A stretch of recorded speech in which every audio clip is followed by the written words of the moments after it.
Hello and welcome to the Gov Nation Network. I'm Tyler Graves, joined with the head coach of the William Blake Governors, Head Coach Philip Shadowens.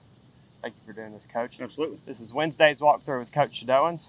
We'll start off with last week, Coach. Went over to Heritage and got the win, 38-19. Some bright spots from that game. You thought we moved the ball down the field pretty well, had 302 passing yards. What did you see out of our offense in that game that you liked? Obviously you throw 5 touchdowns for 300 yards in high school football. That's a good day on any standard, I guess, any level of football. So, really like that. Obviously jumped out on them early. It was 24-0 there pretty quick, and thought we probably relaxed a little bit at some point. Didn't execute some things down, the rest of the game like I'd like, but continued to play, and the game was never really in jeopardy after the first quarter. Yeah, once you get up 24-0 there, just kind of set in, get the big lead. And I want to talk about Matthew. Matthew went 20 for 35, as you mentioned, 5 touchdowns, 302 yards. He had a pick in the end zone, though, another pick down in the red zone. What's the thought process there going into, I guess, Science Hill this week? Don't throw it across your body in the end zone. That's pretty standard stuff. I mean, the kids still make those mistakes on Saturdays and Sundays. That's part of being a competitor and have a lot of confidence in your arm, and you learn from things like that, and as long as you don't go watch Patrick Mahomes too much, because he does it all the time. But look, made a mistake trying to make a play. Job was waving at him because Job's open on the backside, but you're throwing it 45 yards across your body off your back foot. Not exactly what, that's not exactly the clinic that you teach when you give quarterback lessons. So should have ran the ball there. Gained 5. There was nobody in front of him. Probably could have gained 5, got us down there close to the end zone, and score a play or two later. But you learn from that, and if you're going to make that type of mistake, certainly that's the game you want to make it in when you're up 24-0. But we've talked a lot about that this week, and ball security, and he's a special quarterback. Everybody can see that special arm. We got to eliminate some mistakes. All those mistakes, or the picks that we've thrown, have not all been on him. But certainly he's the guy with the ball in his hands, and we've got to make better decisions in the red zone. All right, and moving on to the defensive side of the ball, the past 2 games, I feel like the defense has really improved from those first 2 games against Clinton and Carnes. We held Heritage to 165 yards rushing, and they're not a passing team. They don't throw it around a whole lot, so we were able to hold them to very few passing yards as well. Just talk about the defense, how they've stepped up these past 2 games, and especially on Friday night against Heritage. We're getting better on that side. We still talk to Coach Rennery all the time on the sidelines and throughout the weekend and through the week. We got to be better at consistently run fitting. We didn't want to give up 165 yards rushing to Heritage.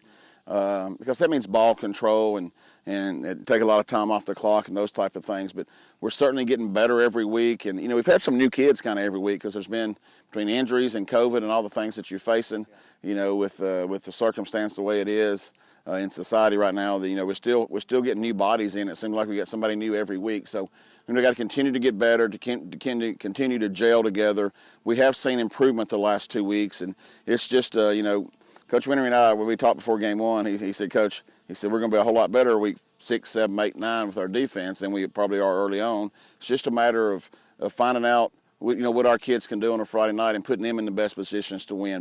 But certainly we have to still do a better job of stopping the run, get more consistent on fitting, and we're getting there. We just got to continue to improve, obviously. Yep, and Friday, Cody Baumgartner, he had an interception. One arm. Brandon Muse had a fumble recovery. Holden Garrett again, he played outstanding for a sophomore.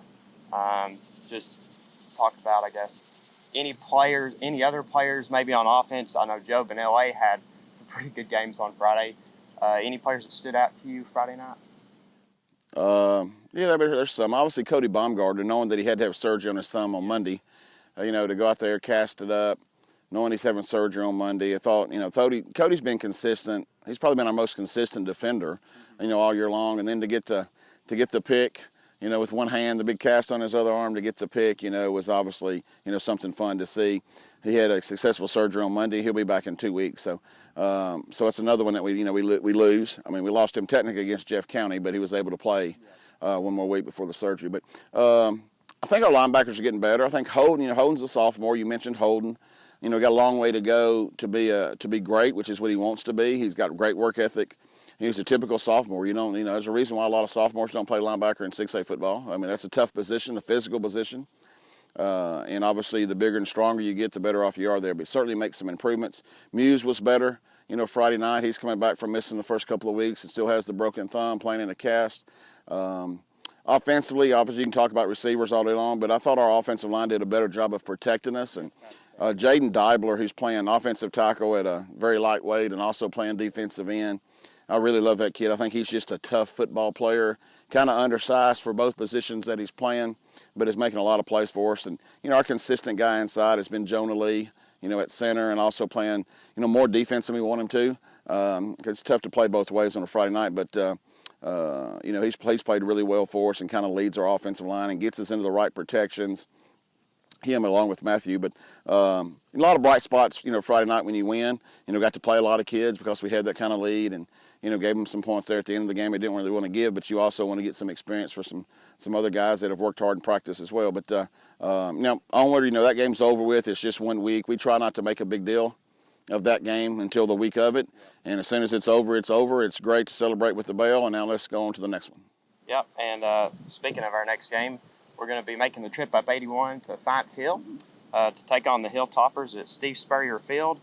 They have a quarterback. His last name's Diamond, and they are 2-2 with wins over Anderson County and Westridge. They've lost to two very good teams, Elizabethton and Powell. They lost to last week. Talk about on film what they do offensively and on the defensive side of the ball. There's a lot of spread on offense, a lot of 2x2, 3x1.